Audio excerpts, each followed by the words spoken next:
Good morning. ഇന്ന് 2025 August 6-ാം തീയതി. ഭവനങ്ങളിൽ നമുക്ക് സ്വന്തമായിട്ട് എങ്ങനെ വഴനയപ്പം, ഇതിന് മറ്റൊരു പേരുണ്ട് കുമ്പിളപ്പം, എങ്ങനെ ഉണ്ടാക്കാം എന്നതിനെ പറ്റിയാണ് ഇന്ന് ഞാൻ വിശദമായി നിങ്ങളോട് പറഞ്ഞു തരുന്നത്.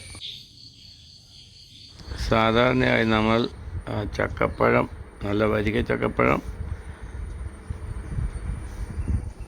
അടർത്തിയെടുത്ത് അതിനെ അരിഞ്ഞ് ചെറുതായ രീതിയിൽ അരിഞ്ഞിട്ട് അത് ഉരുളിയിലിട്ട് നല്ലപോലെ വേവിച്ചതിന് ശേഷം അതിൻ്റെ ഉള്ളിൽ നമുക്ക് ആവശ്യമായ ഇൻഗ്രീഡിയൻസ് എല്ലാം ചേർത്ത് ഇളക്കി വറ്റിച്ച് എടുത്തിട്ട് വേണം വഴനയപ്പം ഉണ്ടാക്കാൻ. ഇനി നമുക്ക് വേണ്ടുന്ന ഇടന ഇലയാണ്, അഥവാ വഴനയില. വഴനമരം നമ്മുടെ നാട്ടിൽ പണ്ടൊക്കെ സുലഭമായിരുന്നു. ഇപ്പോൾ വളരെ കുറച്ച് മാത്രമേ നമ്മുടെ നാട്ടിൻ പ്രദേശത്തുള്ളൂ. ഇത് ഞാൻ വെട്ടി നിർത്തിയിരിക്കുന്ന ഒരു ഇടന അല്ലെങ്കിൽ വഴനമരമാണ്. അതിൽ നിന്നും പുതിയ കമ്പുകൾ കയറി അതിൻ്റെ മുകളിൽ ഇലകൾ വന്നിട്ടുണ്ട്. ഇലകളിൽ കുറച്ച് കേടുകൾ കാണുന്നുണ്ട്. പുതിയതായിട്ടുണ്ടാകുന്ന ഇലകൾ കേടുകൾ ഇല്ലാതെയാണ് ഉണ്ടാകുന്നത്. സീസൺ മോശമായതിനാൽ അതിന് അല്പം കേടുകളുണ്ട്. നല്ല ഇലകൾ മാത്രമേ നമ്മൾ വഴനയപ്പം ഉണ്ടാക്കാൻ ഉപയോഗിക്കുകയുള്ളൂ. ചക്കപ്പഴത്തിന് മധുരം കുറവാണെങ്കിൽ 2-3 ശർക്കരയുണ്ട നമ്മൾ അതിലേക്ക് ഇട്ട് കൊടുക്കണം. അപ്പോൾ നമുക്ക് ഒരു നല്ല ബ്രൗൺ നിറവും ആവശ്യത്തിന് മധുരവും ലഭിക്കുന്നതാണ്.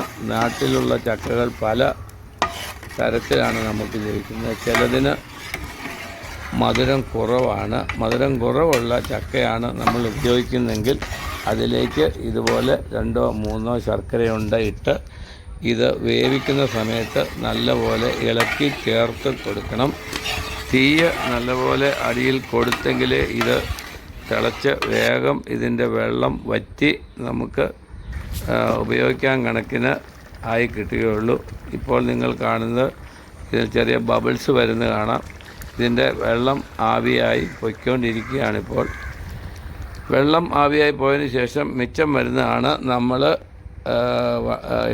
വഴനയപ്പം ഉണ്ടാക്കാനായിട്ട് ഉപയോഗിക്കുന്നത്. നല്ല ചൂട് സഹിച്ച് അധ്വാനമുള്ള പണിയാണ് ഇത് ഇളക്കുക എന്നുള്ളതിന്. നമ്മൾ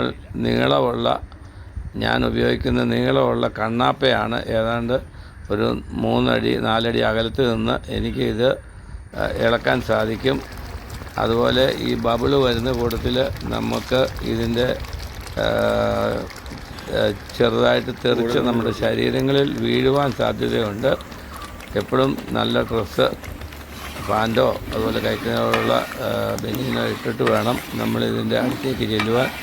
എൻ്റെ ചക്ക ഏതാണ്ട് ബ്രൗണിഷ് നിറത്തിലേക്കായി തുടങ്ങി. നല്ല തീയാണ് ഞാൻ കൊടുത്തിരിക്കുന്നത്. ഞാൻ എപ്പോഴും തീയിലാണ് ചക്കപ്പഴം ഇങ്ങനെ വേവിച്ചെടുക്കാറുള്ളത്. തീയിൽ വേവിച്ച പലഹാരങ്ങൾക്ക് ടേസ്റ്റ് അധികമായിട്ട് ഉണ്ടാകും എന്നാണ് നമ്മുടെ പൂർവികർ നമ്മളെ പറഞ്ഞ് മനസ്സിലാക്കിയിട്ടുള്ളത്. ഇപ്പോൾ വരുന്ന ബബിൾസിൻ്റെ വലിപ്പം കൂടുതലാണ്. അത് നമ്മളെ മനസ്സിലാക്കുന്നത് ഇതിൻ്റെ വെള്ളമയം കുറഞ്ഞ് നീരാവിയായി എല്ലാ വെള്ളവും ഇതിൽ നിന്ന് ചക്കപ്പഴത്തിൽ നിന്ന് പോയി. അതിനാലാണ് ഈ വലിയ ബബിൾസ് വന്ന് പൊട്ടുന്നത്. ഇത് വളരെ അപകടകാരിയാണ്. നമ്മുടെ ശരീരത്തിൽ ഇത് തെറിച്ചാൽ പൊള്ളുവാൻ വരെ സാധ്യതയുണ്ട്. നല്ല കട്ടിയുള്ള വിറകിൽ നല്ല ചൂടിലാണ് ഞാനിപ്പോൾ ഇത് ഇളക്കിക്കൊണ്ടിരിക്കുന്നത്. ഞാൻ ആദ്യം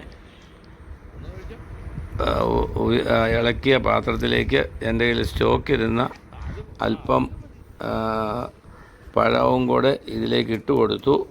ഇത് രണ്ടും കൂടെ ഒന്നിച്ച് ഇളക്കി ഒരേ രീതിയിലാക്കി സൂക്ഷിച്ച് വെക്കാനാണ് ഞാനിപ്പോൾ ഇങ്ങനെ ചെയ്തുകൊണ്ടിരിക്കുന്നത്. ഞാൻ 2 ആഴ്ച മുമ്പ് ഉണ്ടാക്കി ഫ്രീസർ വെച്ചിരുന്ന ചക്കപ്പഴത്തിൻ്റെ പകുതി വെന്ത അലുവ പോലെയുള്ള പീസ് ഇതിലേക്ക് ഇട്ട് കൊടുത്തിട്ടുണ്ട്. ഇതെല്ലാം കൂടി ഒന്നിച്ച് ഇളക്കി വെച്ചാൽ എനിക്ക് പിന്നീട് എനിക്ക് ആവശ്യമുള്ള സമയത്ത് ഉപയോഗിക്കാൻ പറ്റുന്നതാണ്. ചക്കപ്പഴം ഇതുപോലെ അലുവ ആക്കി 3-4 നമുക്ക് ആവശ്യത്തിന് 1 വർഷം വരെ നല്ല ഫ്രീസറിൽ വെച്ചാൽ നമുക്ക് ഉപയോഗിക്കാവുന്നതാണ്. യാതൊരു കേടും വരികയില്ല.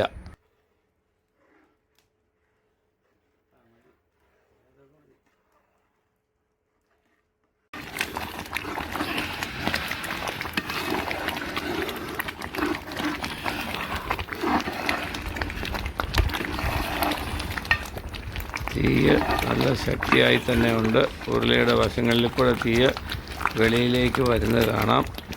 ഞാൻ വിറകും അതിൻ്റെ കൂടെ ചകിരി, ചിരട്ട എല്ലാം കൂടെ മിക്സായിട്ടാണ് ഉരുളയുടെ അടിയിൽ തീ കത്തിക്കുന്നത്. ചിരട്ടയുള്ളതിനാൽ നല്ല ചൂട് പെട്ടെന്ന് ലഭിക്കുന്നതാണ്. ചകിരി ഉണ്ടെങ്കിൽ തീക്കനൽ കെടാതെ ഇതിൻ്റെ ഉള്ളിൽ കിടന്നോളും. വിറക് കത്താനായിട്ട് സഹായിക്കുകയും ചെയ്യും. ഏതാണ്ട് പാകം ആകാറായിട്ടുണ്ട്. ആ സമയത്ത് അല്പം വിശ്രമിക്കാനായിട്ട് എൻ്റെ സഹധർമ്മിണി എൻ്റെ കൂടെ കൂടി. അത് പുള്ളിക്കാരി ഇതിൽ ഒരു എക്സ്പേർട്ടാണ്. തനിയെ ഇതുണ്ടാക്കാൻ കഴിവുണ്ട്. ഇപ്പോൾ നല്ല പാകമായിട്ടുണ്ട്.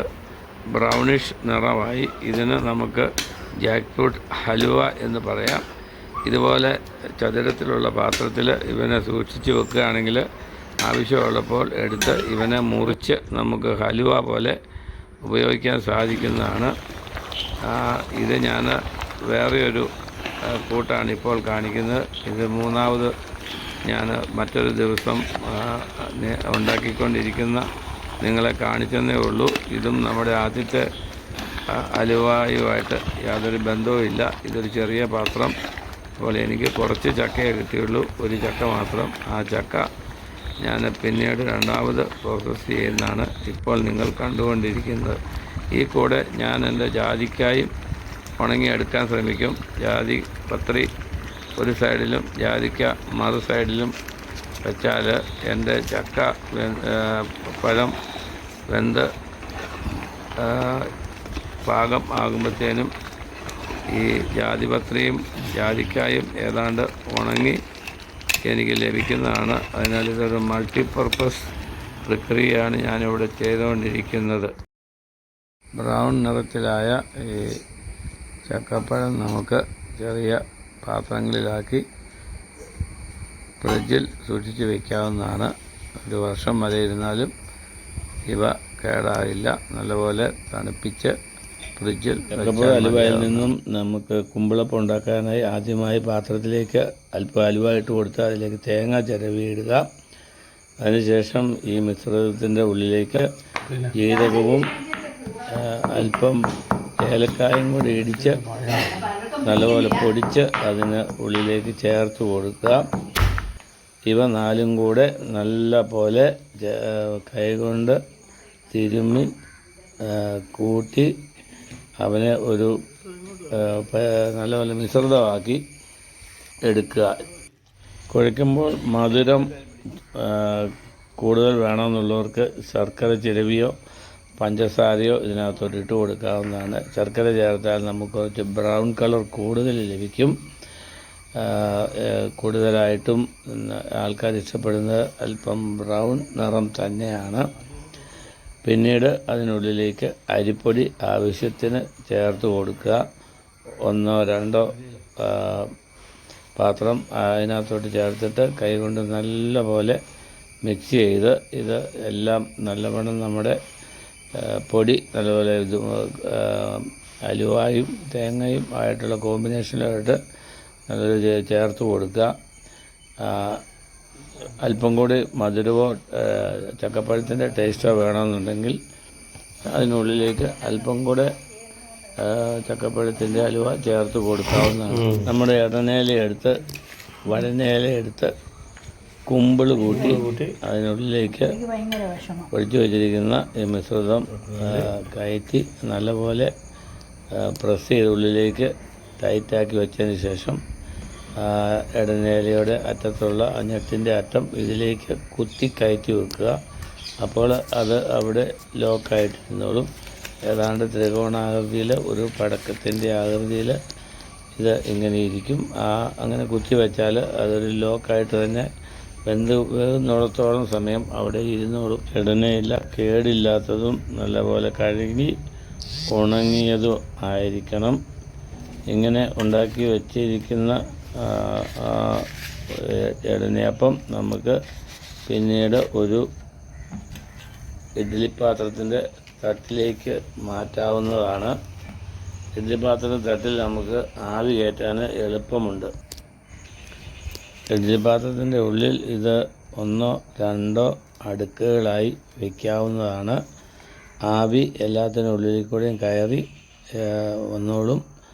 അങ്ങനെ ഏതാണ്ട് ഒരു 5 മിനിറ്റ് നേരം ആവി കയറ്റിയതിന് ശേഷം ഇതിൻ്റെ മൂട അല്പം പൊക്കി നോക്കാവുന്നതാണ്. മൂട പൊക്കുമ്പോൾ പ്രത്യേകം ശ്രദ്ധിക്കണം. ഇതിൻ്റെ ആവി നമ്മുടെ കയ്യിൽ തട്ടിയാൽ പൊള്ളുന്നതാണ്. സ്റ്റീമിൻ്റെ ലേറ്റൻ്റ് ഹീറ്റ് 500 ഡിഗ്രിയിൽ മുകളിലാണെന്നുള്ളത് നമുക്ക് ഓർമ്മ വേണം. അതിനാൽ ഒരു തുണിയോ എന്തെങ്കിലും ചട്ടകമോ അങ്ങനെയുള്ള ഇരുമ്പ് സാധനങ്ങൾ ഉപയോഗിച്ച് മാത്രമേ ഇതിൻ്റെ മൂട തുറക്കാവുകയുള്ളൂ. അങ്ങനെ തുറക്കുമ്പോൾ ഇതിൻ്റെ ആവി പോകുന്നത് നമുക്ക് കാണാം. അപ്പോൾ അതിൻ്റെ നിറത്തിന് അല്പം മാറ്റം വന്നിട്ടുണ്ടായിരിക്കും. ഇതിൻ്റെ വാസന കൊണ്ട് തന്നെ നമുക്ക് ഇതിൻ്റെ വേവ് അറിയാൻ സാധിക്കും. ഇടനേലയുടെ നല്ല സുഗന്ധം നമ്മുടെ മൂക്കിലേക്ക് അടിച്ചു വരികയും അതിൻ്റെ കൂടെ ചക്കപ്പഴത്തിൻ്റെ ആ ഗന്ധം കൂടി ആകുമ്പോൾ ഒരു പ്രത്യേക വാസനയാണ് അതിനുള്ളത്.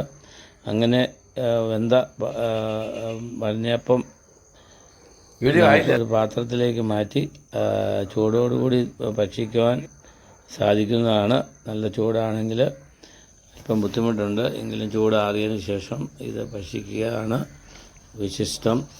നിങ്ങൾക്ക് വേണ്ടി ഈ വീഡിയോ ഷൂട്ട് ചെയ്തുകൊണ്ടിരിക്കുന്നത് ഞാൻ പൂഞ്ഞാർ കുര്യൻ. അപ്പോൾ അതങ്ങനെയായി, അത് മതി. ഉണ്ടാക്കിയ ആളെ കിട്ടി. ഇപ്പോൾ കാപ്പിയും കൂടെ